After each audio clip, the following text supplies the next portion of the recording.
জয় মা। স্বামী শারদেশানন্দ মহারাজের রচিত শ্রী শ্রী মায়ের স্মৃতিকথা থেকে আমাদের পাঠ চলছে। এখন পরিশিষ্ট থেকে পাঠ চলছে। আজকে আমরা 240 থেকে 241 পৃষ্ঠা পাঠ করব। গতদিন আমরা পাঠ করলাম বা শুনলাম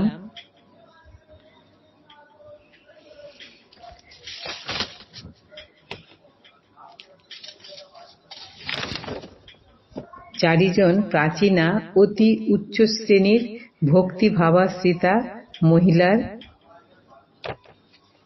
বর্ণনা ও তাদের নিজ মুখ থেকে কিছু লীলা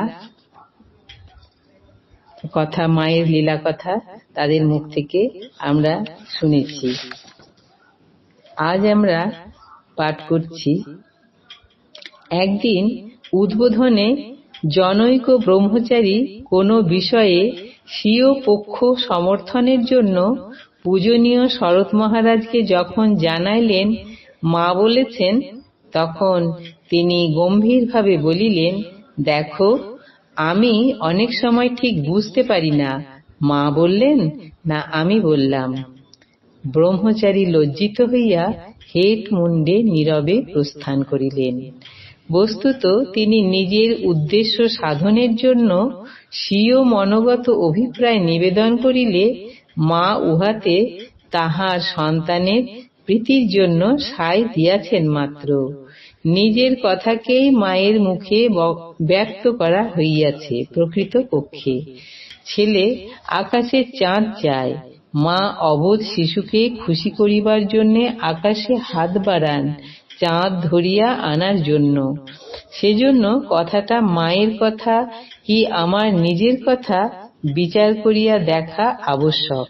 কোন কারণে মা ব্যক্তিবিশেষকে যে কথা বলিয়াছেন তাহা সর্বসাধারণের উপকার হইবেই এরূপ মনে করা ভুল।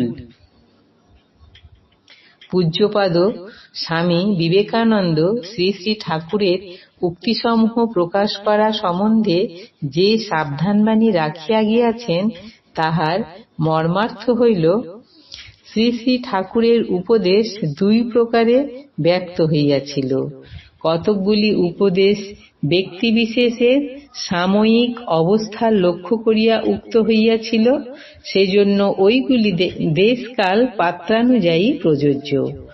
অপর জাতীয় উপদেশ সর্বসাধারণের জন্য, সকল অবস্থাতেই সকলের পক্ষে প্রযুক্ত হইতে পারে।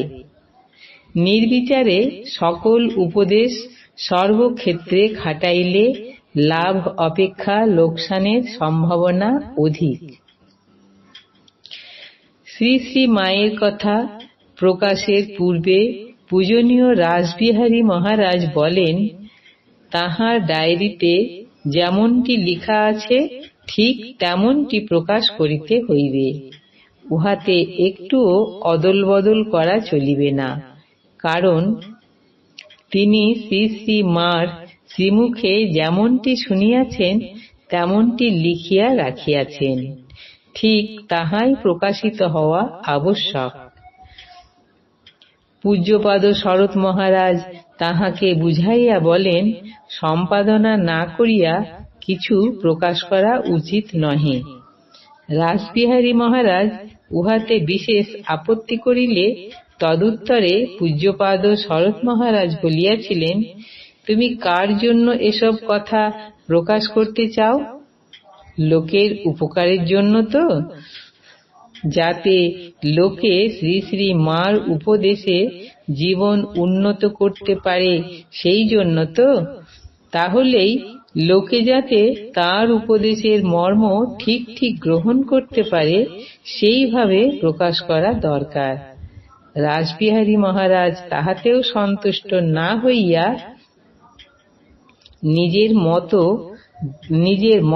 দৃঢ় রাখিবার জন্য জেদ করিলে পূজ্যপাদ শরৎ মহারাজ বলিলেন, তুমি একদিন প্রসঙ্গক্রমে মায়ের একটি উক্তি শুনে লিখে রেখে দিয়েছ। সেই বিষয়ে মা হয়তো সময়ান্তরে অন্যরূপ উক্তিও করেছেন, তা তোমার খাতায় লেখা নেই। কাজেই পাঠকের ধারণা হবে তোমার লেখা বাক্যটি মায়ের সিদ্ধান্ত। এই সব সম্বন্ধে অনুসন্ধান ও বিশেষ বিচার বিবেচনা করেই তবে সর্বসাধারণ পাঠককে দেওয়া উচিত। এই বিষয়ে আরো সাবধান করিয়া রাসবিহারী মহারাজকে বলিলেন, তোমরা তো জানো অমুকেরা মাস্টারমশাইকে অপমান করতে গিয়েছিল।